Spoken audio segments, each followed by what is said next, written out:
Então, esse era o alerta da semana com relação ao cachorro, pessoal. E agora nós vamos dar uma olhada na situação do vírus no Brasil e no mundo, trazendo aqui alguns dados muito recentes e algumas boas notícias sobre como que o Brasil está lidando com esse problema. Então, no mundo, pessoal, existe uma tendência agora de estabilização da curva. Vocês veem que a curva já parou de subir, né? Isso é uma boa notícia porque se a gente estivesse vendo a curva subindo exponencialmente para sempre, a gente teria uma situação caótica. Ela estabilizou aqui entre 800 e 1.000 casos por dia. Então, no mundo parou de subir.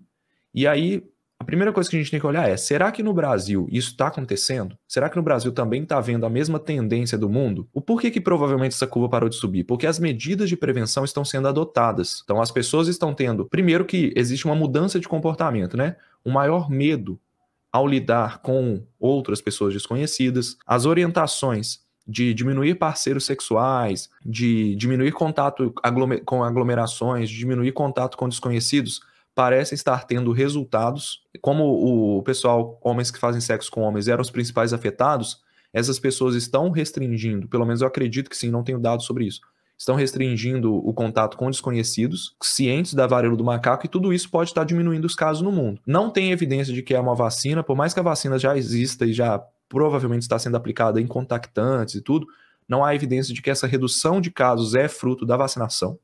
Tá? Ainda tem muito pouco vacinado para ter um efeito.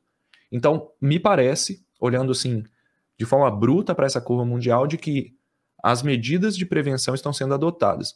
Isso não significa que o vírus não parou de crescer e está tudo bem. Significa que ainda são 800 a 1.000 casos por dia no mundo, tá? O que, se não fosse a Covid, que deixou a gente mal acostumado com milhões de casos por dia no mundo, se não fosse a Covid, essa seria uma das principais doenças de emergência de saúde pública. A gente estaria muito assustado com isso, tá bom? Então, da semana passada para cá, foram cerca de 6.000 casos aí, 6.000 novos casos. E aí vamos dar uma olhada na tendência do Brasil, né, pessoal? A tendência do Brasil permanece aí parecida com a do mundo.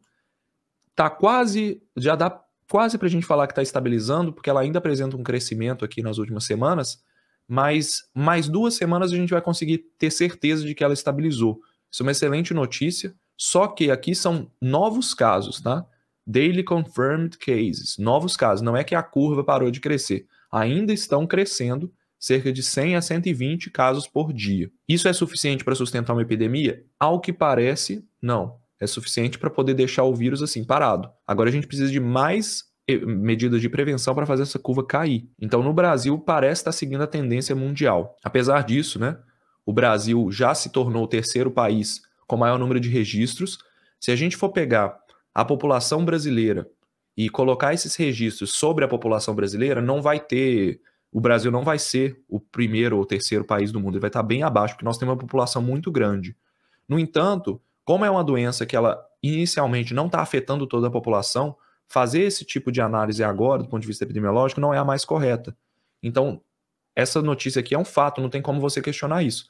O Brasil é o 3º lugar em registros. Os Estados Unidos têm mais registros, 14.050, seguido de Espanha, 5.792, e o Brasil está em 3º lugar com 3.788 casos.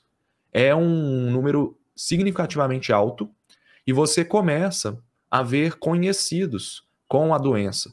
Não que seja comum acontecer isso, eu não tenho nenhum conhecido que está com a doença, mas você começa a ver relatos nas redes sociais de pessoas com a doença. Pessoas que às vezes você seguia, ou pessoas que seguem alguém que está com a doença. Então começa a aparecer.